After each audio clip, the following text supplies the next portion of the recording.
Menjua-jua pemirsa Sirlo TV. Berita kali ini adalah berita mengenai kampung tradisional Karo di wilayah Kota Medan.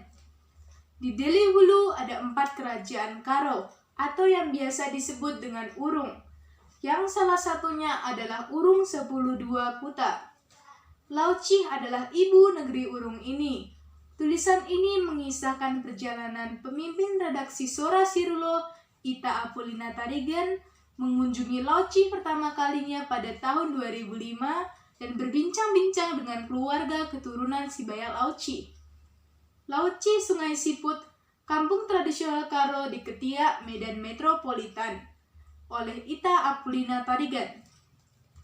Pada mulanya, Medan adalah sebuah kampung kecil yang konon didirikan oleh Guru Patimpus Sembiring Pelawi. Dalam laporan perjalanan John Anderson ke Sumatera Timur di tahun 1823, dia menggambarkan Medan sebagai sebuah kampung yang berada di luar wilayah Delhi. Saat itu, Delhi hanyalah sebuah wilayah kecil di sekitar Labuhan Delhi. Pada tahun 1862, pedagang tembakau Belanda Jacobus Nieuwenhuy mulai mengembangkan perkebunan tembakau di Labuhan Delhi, yang kemudian berkembang ke wilayah-wilayah lain di luar Delhi kecil itu. Perkembangan ini terutama sekali oleh bergabungnya beberapa perusahaan internasional lainnya dari Eropa dan Amerika untuk mengembangkan perkebunan tembakau di Delhi. Delhi Maskapai mewakili perkebunan-perkebunan asing itu untuk bernegosiasi dengan raja-raja setempat, khususnya dalam sewa-menyewa tanah untuk perkebunan. Delhi Maskapai menganggap Sultan Delhi sebagai pemimpin pribumi tertinggi di wilayah itu atas pengakuan Sultan Delhi sendiri. Nantinya, pemerintah kolonial mendefinisikan Delhi sebagai suatu wilayah kesultanan yang meliputi 4 wilayah kejuruan Melayu, Denai, Percut, Delhi, dan 10-2 Kuta Hamparan Perak, dan 4 wilayah Urung Karo, Sanambah, Sukapiring, 10-2 Kuta Lauci, dan Sabernaman. Tentu saja Delhi Maskapai terperanjat ketika orang-orang Karo mengamuk, membakar bangsal-bangsal tembakau sebagai bentuk protes karena hanya Sultan Delhi yang menerima sewa tanah. Sedangkan mereka menganggap Sultan Delhi tak punya urusan apa-apa di tanah-tanah orang Karo itu. Perlawanan orang Karo terhadap perkebunan asing ini dipimpin oleh Dato Sunggal Bermaga Surbakti dari Urung Sabernaman Sunggal.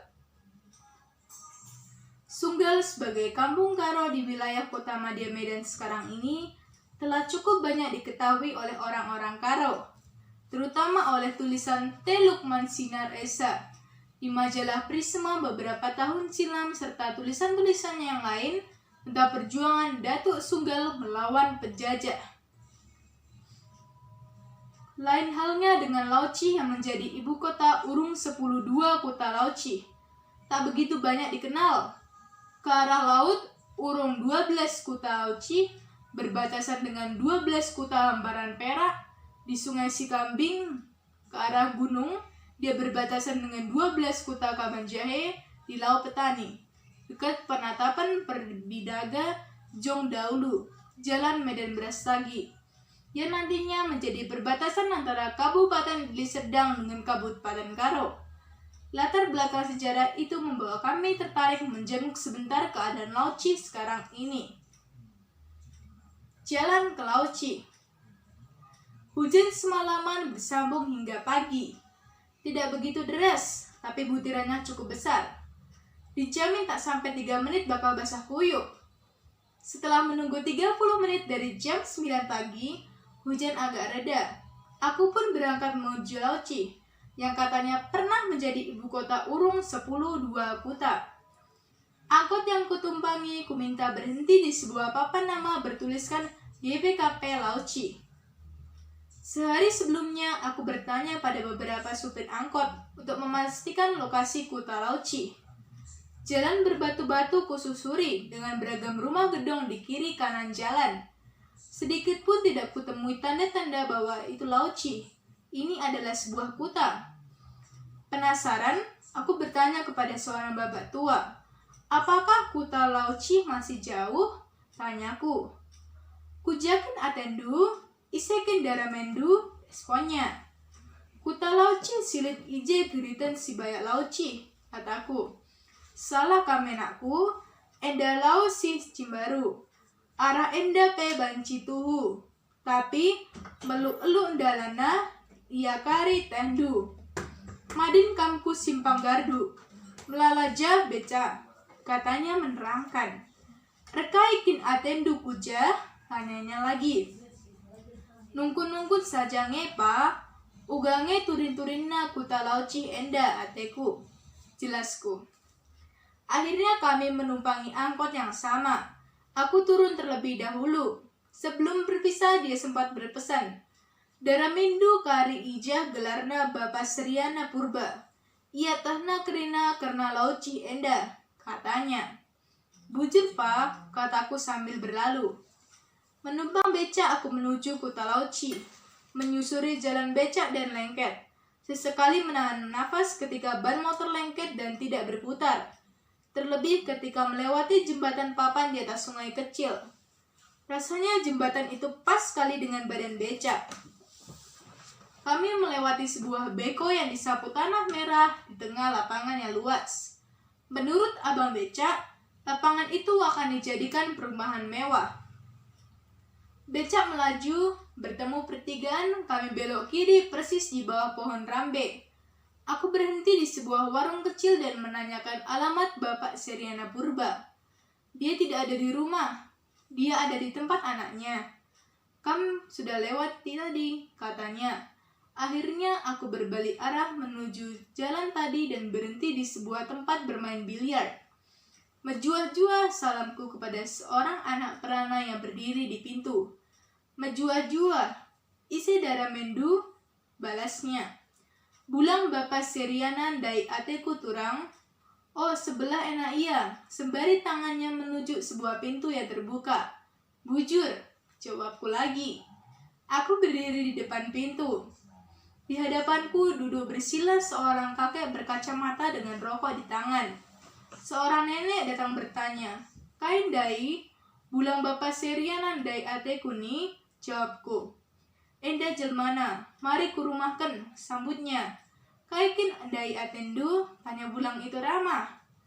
Setelah perkenalan singkat, ternyata beliau adalah si bayak lauci, turunan ketiga. Di usianya yang ke-79, kesan segar dan semangat masih terpancar dari matanya. Rupanya usia tidak mengalahkan semangatnya. Bintang purba rumah selat, demikian dia memperkenalkan dirinya. Sambil melinting tembakau di kertas rokok, pensiunan pegawai negeri. Tak lupa dia memperkenalkan istrinya, dipanggil Ribu, berperangin-angin Kutabuluh, keturunan si bayak Kutabuluh. Kemudian si bayak ini bertanya, "Apa yang saya cari di Lauci?" "Uga nge sejarah Lauci, enda?" balasku bertanya, renyah dia tertawa. Si bayak Lauci bertutur. Awalnya terjadi perang saudara di Kabanjai antara pihak Pak Belga dengan pihak Pak Pelita. Ketika itu suasana semakin memanas, sehingga Raja Jenggi Purba, salah seorang dari pihak Pak Pelita, memilih untuk pindah ke Lauci dan tinggal di sana. Nama Lauci ini berasal dari sebuah nama sungai kecil yang kita lewati jika menuju kampung Lauci. Konon di sungai itu dudunya banyak ci, atau yang biasa disebut dengan siput. Walau kini nyaris tidak ada lagi siput di situ. Kepindahan Raja Jenggi Purba ke daerah di dekat Medan ini bukan tanpa alasan. Dekat ke Medan berarti dekat dengan Belanda. Kedekatan ini dimanfaatkan oleh si bayak Lauci agar Belanda mau membantu pihak Pak Pelita dalam perang saudara di Kabanjahe. Kalau sekarang, ni bulang saya mungkin akan mendapat julukan pengkhianat, karena dia yang membawa kumpeni ke Tanah Karo. Karenanya jugalah ada pasar hitam, jalan aspal, dari Medan hingga Kabanjahe. Hal ini dilakukan karena membantu Pak Pelita. Bukan hanya pihak Pak Pelita yang diuntungkan oleh Belanda. Pada dasarnya Belanda juga membutuhkan akses ke Tanah Karo.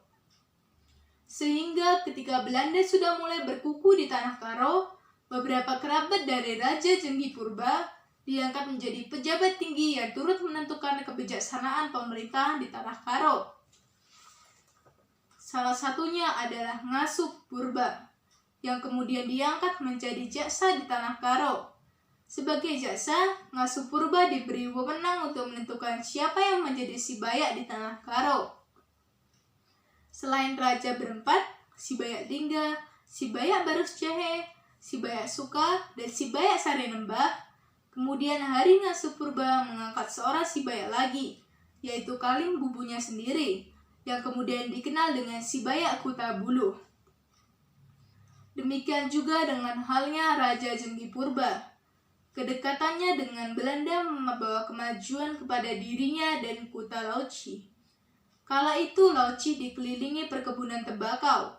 Sibayak Lauci juga mendapat bagian dari perkebunan itu, sehingga anak Kuta Lauci banyak yang arjuma di tanah jaluran kebun tembakau.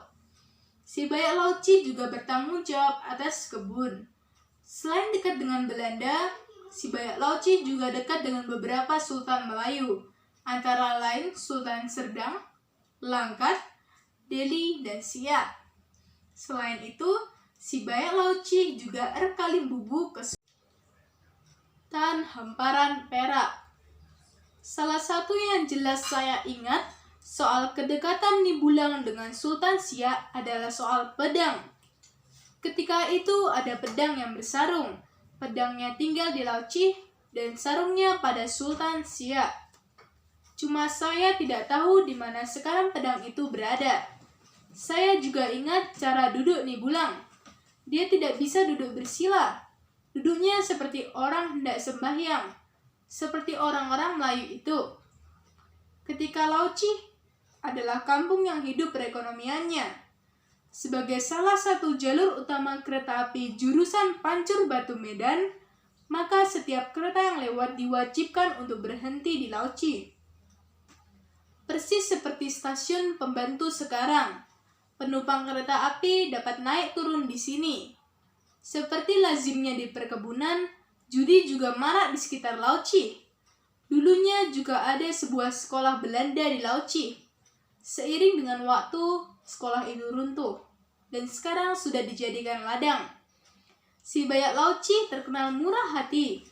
Menjelang Idul Fitri, banyak orang dari Guggung menjual lembu dan kerbau ke Medan, dan mereka melewati Lauci. Karena Lauci adalah jalur utama menuju Medan.